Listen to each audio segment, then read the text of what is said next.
What is up, beautiful people? Welcome back to my channel. As you know, there's a lot going on and we gotta get into it like right away. Like, go get a pen and paper. We gotta do it. I don't even have my mic on, but hopefully you can turn the volume up and you can get what you need, okay? So number one, it's gonna be November 1st coming up. You need to be going over your budget right now. You need to be going over your income and your expenses and make sure your income is more than your expenses.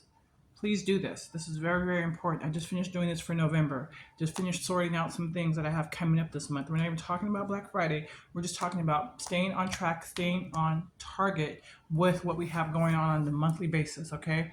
So after you have this done, because we can't even talk about other people till we have our stuff in check. We cannot be in quicksand looking at everybody else. We have to have our stuff together, okay? At least be going that direction. So number one, is your income needs to be more than your expenses. Okay.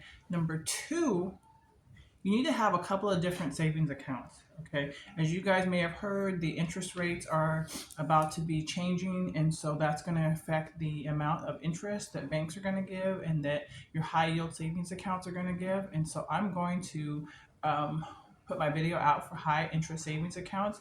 You need to get one right now. And why is because it's going to give you a higher interest rate. If you want to talk about passive income, that's passive income is when you put your money in the bank and they give you interest for allowing them to use your money basically while it's in the bank. So you need one of those. So basically, right now, after you go through your budget, make sure everything's on track for November. Then you want to go through and look at your high interest savings accounts because this actually is something that is time sensitive because if you can get your account opened up before they change the rates, you may be able to lock in a higher savings rate right now. If you wait around, you may get a lower rate. So that means less money for the same amount of deposits, right? So you're getting less for the same thing. So why would you want to do that, right? Okay, so we got those two things out the way. Number three, I kind of wrote some notes. Um, is that we know SNAP benefits are ending, and I gave you some really good tips on that. And I wanted to add to that one of the things I'm going to do for the first 2 weeks. And if you want to do it, chime in the comments. You guys had some amazing comments about people's benefits. But I have to remind all of us that we are only as strong as our weakest link. And I was at a conference yesterday and we talked about this extensively. And you know what it comes down to, at least one of our perspectives, was that it comes down to a couple things. But one of them is, and tell me what you think, put some comments in there. It comes down to education, right? Giving out money, giving out services, even it could be a food bank, giving out services without actually having a goal of self sufficiency is never ending. So we have to get some education out. I think that's one of the things that is not within the government program is education and self-sufficiency, and that could be for a lot of reasons, honestly, but let's just talk about that on another note. But I want you to make sure you have your economy together, right? You have all your bills set up, you have all of your income is higher than your expenses, you don't have any past due bills, you're not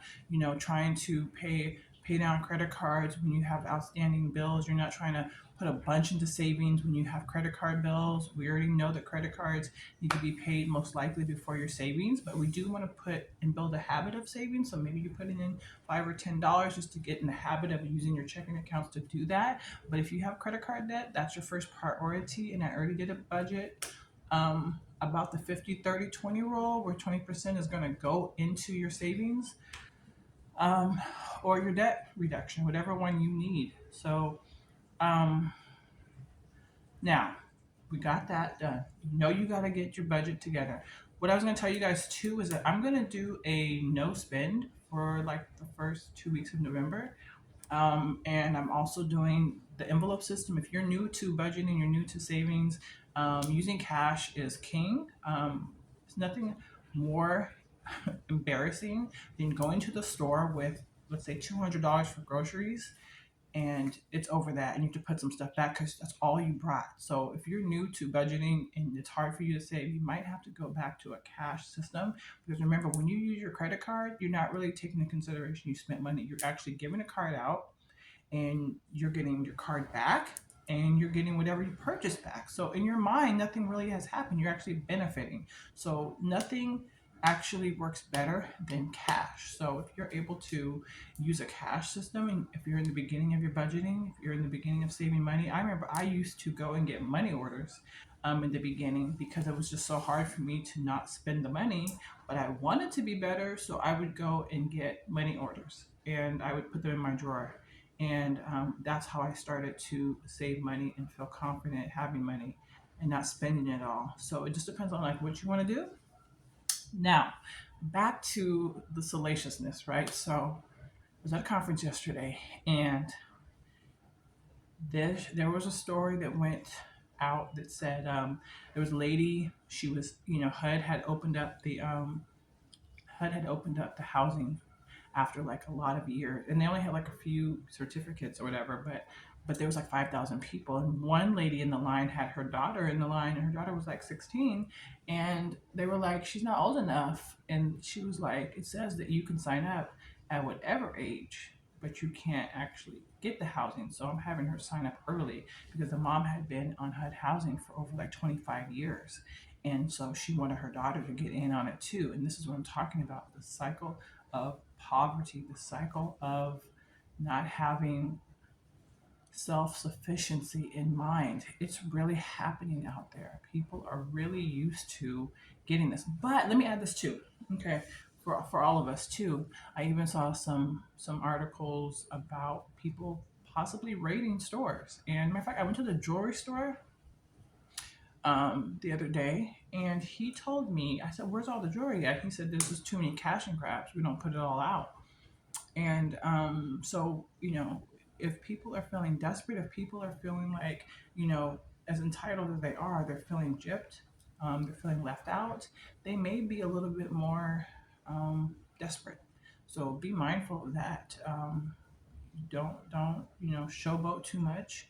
Get your stuff, and be mindful that people are, they may be, stealing more. And stores are prepping up for this, and that may make some of your stores close out because they don't want the liability of people stealing. And so just be mindful that things are happening and things are changing, but make sure your personal economy, as we get started in this next month of November, that your income is more than your expenses. You can either get some more income or you can lower your expenses. I say do both. Now's a great time to be a reseller selling online. This is our big season right now. People start to shop really hard. So this is a great season to start selling some stuff around your house. Um, Make sure you have that done. Make sure you get your high yield savings account, link it to your checking account so you can start putting $5 or $10 over there. Of course, you want to make sure that you're paying down your debts, things like that. Um, those are the starts for right now. And if you want to do cash for November, it's great. It's a real insightful about how much you're actually spending. Um, and then the other thing, besides the cash, uh, I'm also doing a no spend. So I'm also doing a no spend. A no spend is when you basically get your necessity, pay your bills, get your food and stuff, but you don't do any extra stuff. You're not going to Starbucks. You're not going to buy clothes. You're just, whatever you have is what you have, and you're doing a no spend. So I'm doing a no spend for the first half of November. I already did my budget for November. I already know what's coming in, what's going out. I feel much better, and you will too if you do this. And then try to basically be a little bit thoughtful about what's about to happen, and make sure you get your high yield savings account, not one, maybe two. Make sure your high yield savings account doesn't charge any monthly fees. They do not have any monthly balances of requirements, and they don't have any monthly fees. So I use like Sally Mae, which I don't remember how much they charge, how much they give you for savings, but there's a bunch. You can just Google it because they're constantly getting very popular right now. I'm having for a long time, and then eventually, when you guys get up here a little bit more, we're gonna have a couple other types of accounts. We're gonna have one brokerage account, like a Vanguard, a Fidelity account, and then I usually have another checking account just for my investments, just so that it's really smooth, and I know that these are going there. I have quite a few. I can go through that in another video. But right now, just make sure your income is higher than your expenses and work to get that done by the end of the month. Get your groceries ready, and I'll talk to you next video. But hey, it's time to don't be in the quicksand. Okay, get it together. So anyway, I hope that helps. And we got some stuff to do, but we have a couple days to finish it up. So keep working on that. And I will talk to you in the next video. If there's something you want to talk about, let me know. I can go through a few different things. I've been in financial services for a very long time. And so a lot of these things that are coming out, I already have had them in the past, and now they're kind of resurging. So I'm doing videos about things that I've had for a while. But you know what I'm saying? Like, you always got to check yourself. You always got to make sure that everything is the best for you at that time. So it's always good for us to check ourselves to make sure that we are on track with our stuff. What is our goal? What is our business goal? How much are we trying to save? Are you at 500? You want to do 1,000? You want to do 10,000? Where are you at? You're always competing with yourself. Always competing with yourself. So what are we competing right now with? Okay, see you next video. Bye.